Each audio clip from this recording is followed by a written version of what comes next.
Ilaina ve ny manatsara ny fifandraisako amin'Andriamanitra amin'ny alalan'ny fitsaharana rehefa sabata?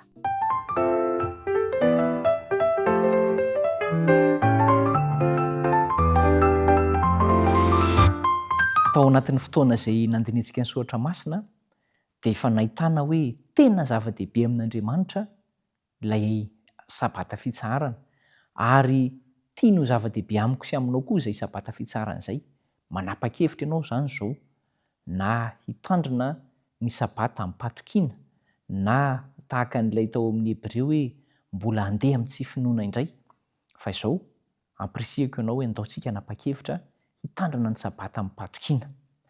Inona no ambarantsika, azontsika ambara mahakasika an'izany?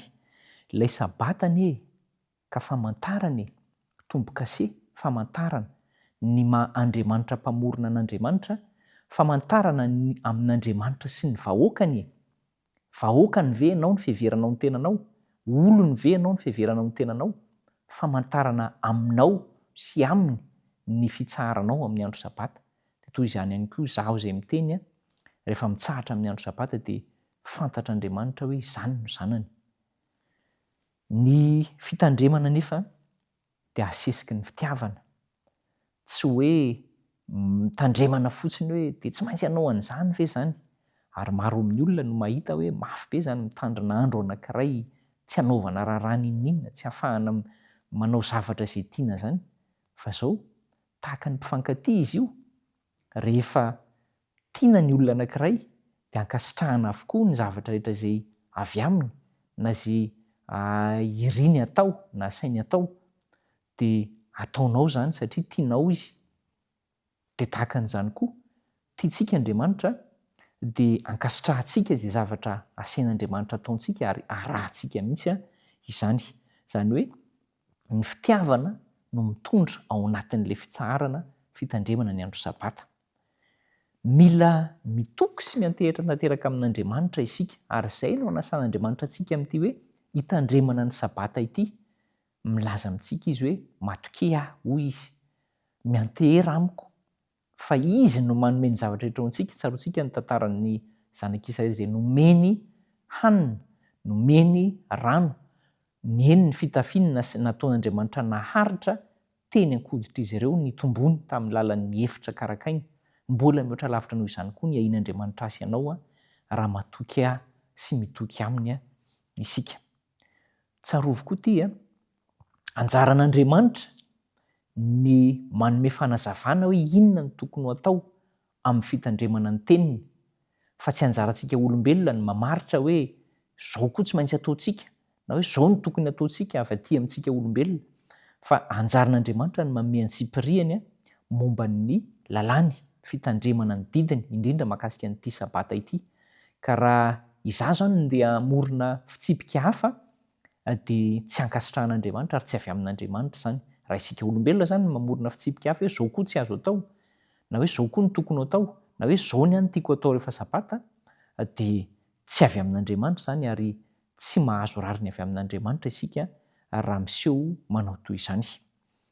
Tsarovy ilay hoe mitandrina ny sabata ianao satria tia an'Andriamanitra, fa tsy hoe sao dia bedy, hoe bedin'i Jehovah eo sao dia vonony ahako raha vao tsy mitandrina. Andeha isika hanova ny fomba fisainantsika amin'ny fitandremana ny sabata. Ary izao, ilay izaho, ilay ianao izay mitandrina ny sabata io, ilay olon'Andriamanitra, ilay hoe koa dia mbola misy sabata fitsaharana ho an'ny olon'Andriamanitra. Mino fa tsaroanao tsara iny tao amin'ny Hebreo 4:7 iny. Hatramin'izao itenentsika izao ka mandrakizay ny olon'Andriamanitra dia mitsahatra rehefa sabata.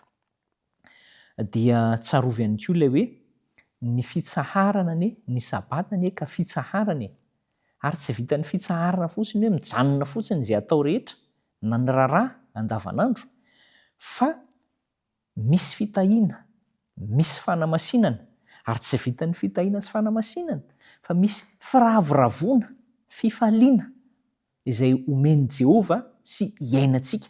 Afaka miaina an'izany izaho, afaka miaina an'izany ianao.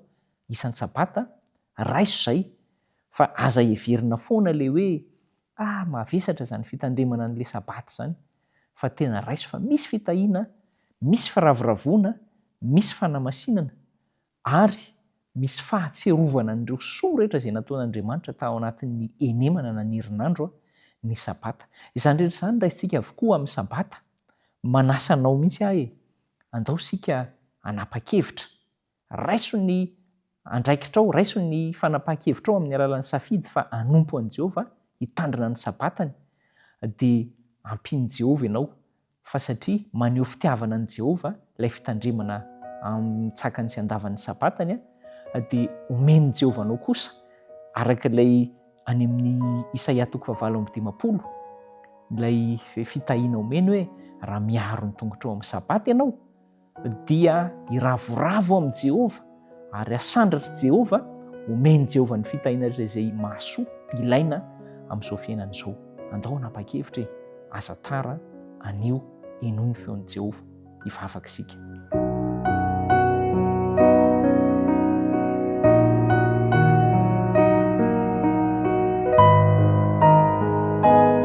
Tompo, mazava ny antony rehetra nametrahanao ny didy fahefatra ao amin'ny hoe mahatserova. Ampio izay hatakatra ny hevitra izany rehetra ary ny ambony indrindra dia ny fitiavanao anay izay valianay fitiavana ihany koa. Ampahitao fitehona atrehanao zahay ary ampahirezo hatrany hatrany. Dia homba nyity namako ty ianao andraisan'ny fanapahan-kevitra tsara hanavao ny fitandremana ny sabata na hoe hitandrina ny sabata amin'ny-patokiana amin'izao anio sy amin'izao sisa izao. Amin'ny anaran'i Jesosy no angatahana izany. Amen.